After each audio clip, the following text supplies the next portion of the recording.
guys, due to insistent of my boss demand, boss demand talaga gagawa uli ako ng Vietnamese rolls kasi pinatikim ko sila ng Vietnamese rolls ko and nagustuhan nila. Tapos ngayon, merong silang bisita, pinapagawa ako ng 30 peraso. So, ayan ang aking main ingredients sa ating Vietnamese rolls.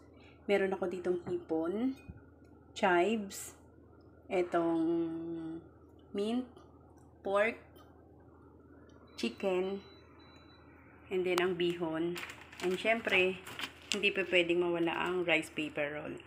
So, and also ang ating lettuce flower, yan. So, yan ang aking, yan ang aking ingredients. Tapos, nagawa ko na din yung dipping sauce ng pang Vietnamese roll. So, mamaya, pag natapos na ito, ipapakita ko sa inyo yung final touch ng aking Vietnamese rolls. So, pinakita ko lang sa inyo kung ano yung mga main ingredients. So, ayan guys, samahan ninyo akong magawa ng Vietnamese rolls. So, ayan guys, simulan na natin ang pagbabalot ng ating Vietnamese rolls.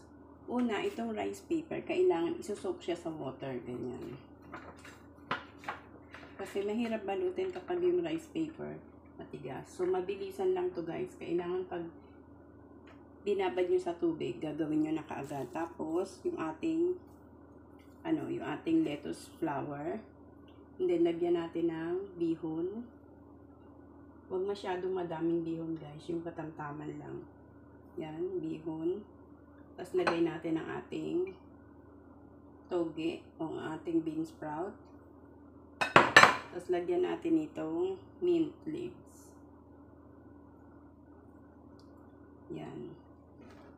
Tapos, lagay natin ang ating chicken. Generous ang paglagay ng chicken, guys. Tapos yung ating pork. Yan. Since marami naman tayong pork dito, lagay na natin. And then yung ating, yung ating prawn. Yan. Tinanggalan ko na to. Malinis na to. Tatanggalan ko na lang ng, yung shell. Ayan. Hatiin natin yung prawn.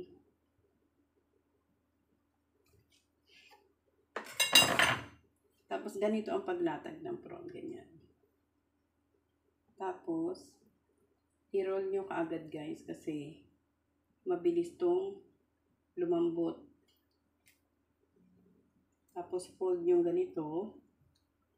Lagyan nyo ng 2 chives. Yan.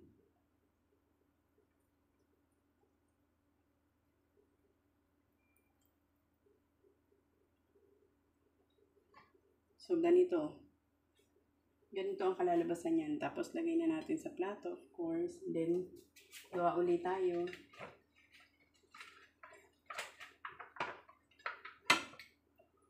Huwag nyo masyadong tagalan ng pagbabad sa tubig kasi ang bilis nitong lumambot. Naging paborito na to guys ng mga amo ko. Pinatikim ko lang sila one time. Ba, nagustuhan, gawa pa daw ako. May bisita sila ngayon. Kaya, pinagawa ako ng madami. So, sana makagawa ako ng 30 pieces.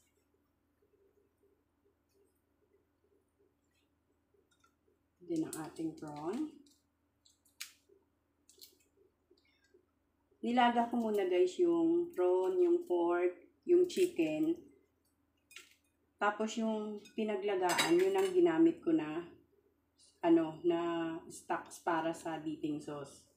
Para na andun yung lasa ng mga ingredients.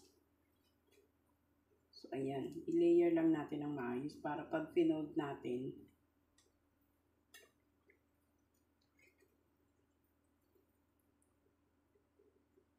tapos chives.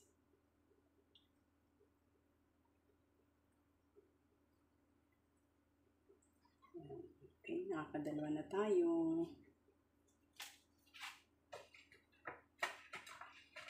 Matrabaho lang gawin ang Vietnamese rolls pero masarap siya. Mabilis lang.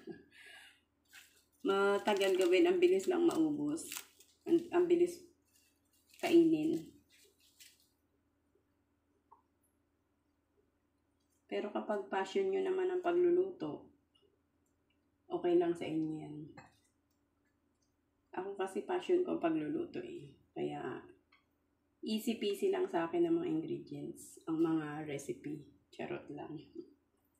Charot lang yun guys. Pero totoo. Pag passion nyo guys ang pagluluto, syempre, madali nyo na lang gawin lahat ng mga ibibigay sa inyong luto ng mga amo nyo.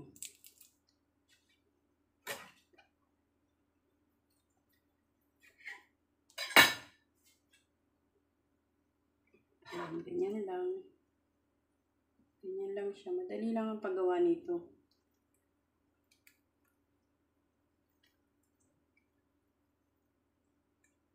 Make sure na visible yung ano nyo guys, yung inyong prawn. Hindi pa. Laki to. Parang mukhang hindi 30 pieces ang gagawin. Kasi meron pa silang ano eh. Ang kapares nito guys is Vietnamese pho. Yung Vietnamese pho, yun yung soup ng Vietnam. First time lang daw makakain ng mga amo ko niyan. Kaya sabi ko, sige, pagluluto ko kayo.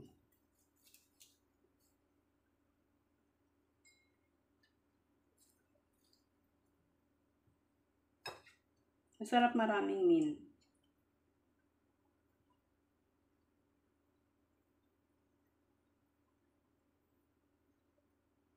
Diba?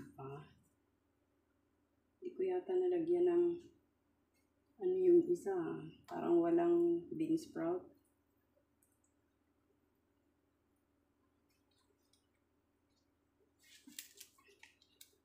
Yung dati kong amo guys na Australian din. Parati din ako pinapagawa nito. Kasi pinatikim ko din sila. Nagustuhan, aba. Yan lang hirap sa mga amo no guys. Pag nagugustuhan nila yung niluluto mo, paulit-ulit na pinapaluto. Which is sometimes nakakaano din. Yung kumbaga, tayong nagluluto, nauumay tayo sa paulit-ulit na pinapagawa sa atin ng mga amo natin. Pero, on the other hand naman, nakakatuwa kasi na-appreciate nila yung luto natin. Ibig sabihin, kapag paulit-ulit na pinapaluto sa atin, nasasarapan sila, di ba? So, yun lang maganda sa mga amo na marunong mag-appreciate ng ng pagluluto ng mga katulong. Gising na yung alaga ko.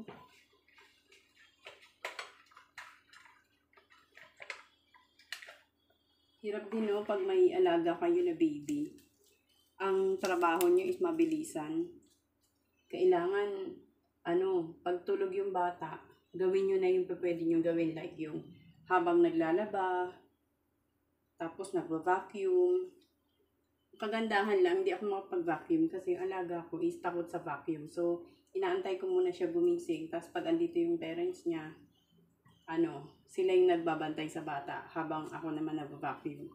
Napaka-weird ng batang yun. Lahat ng sounds ayaw niya, umiiyak siya. So, kapag hindi ako nagva-vacuum kasi ayoko naman magkaroon ng trauma yung bata sa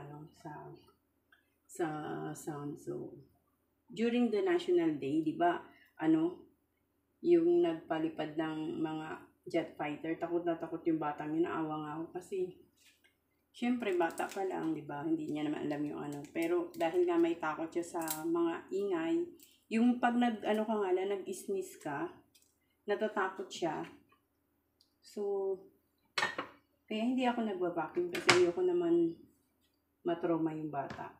So, pag may free time ako at andito sila, doon lang ako nag-vacuum. So, ayan, habang nagdadaldal ako dito, in fairness, nakakalima na ako.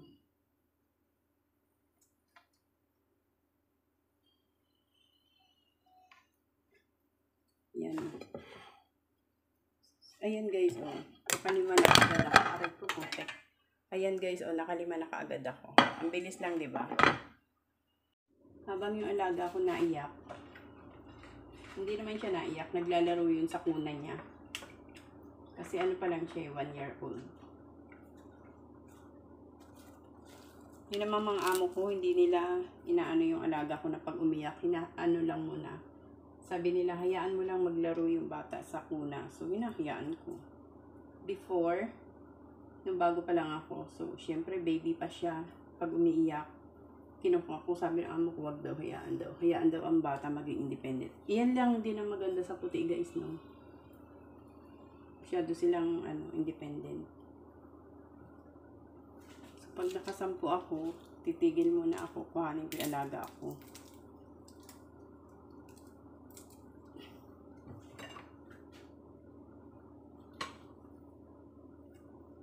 Pag ginat ninyo yung hipon, ganyan guys, so huwag nyong ikat lahat.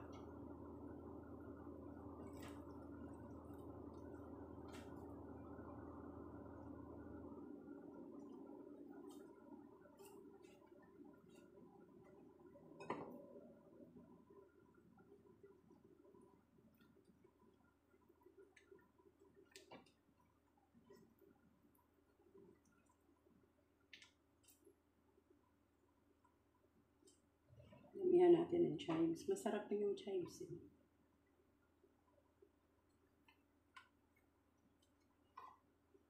Alright. Siguro naman tag-apat lang sila, okay na.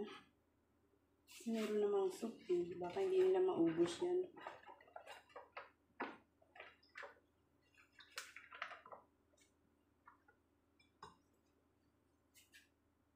So guys, ito na lahat ang nagawa kong Vietnamese roll. So nakagawa lang ako ng 2, 4, 6, 8, 10, 12, 13, 14, 15, 16, 17, 18, 19. 19 lang kasi nagkulang ng wrapper. So ayan. Anyway, meron namang soup yung mga amo ko. Hindi lang naman tong Vietnamese rolls. Meron din silang Vietnamese pa. So enough na to para sa apat. Taga-apat lang sila, okay na yan. So, yan ang aking Vietnamese rolls. Sana nagustuhan ninyo ang aking recipe ng Vietnamese rolls. And kung bago pa lang po kayo sa aking YouTube channel, please don't forget to like, share, and subscribe. And hit the notification bell icon para maging updated kayo sa aking mga susunod na video. Hanggang sa muli guys, ingat ang lahat. And maraming salamat sa panonood. Hanggang sa susunod na video. See ya!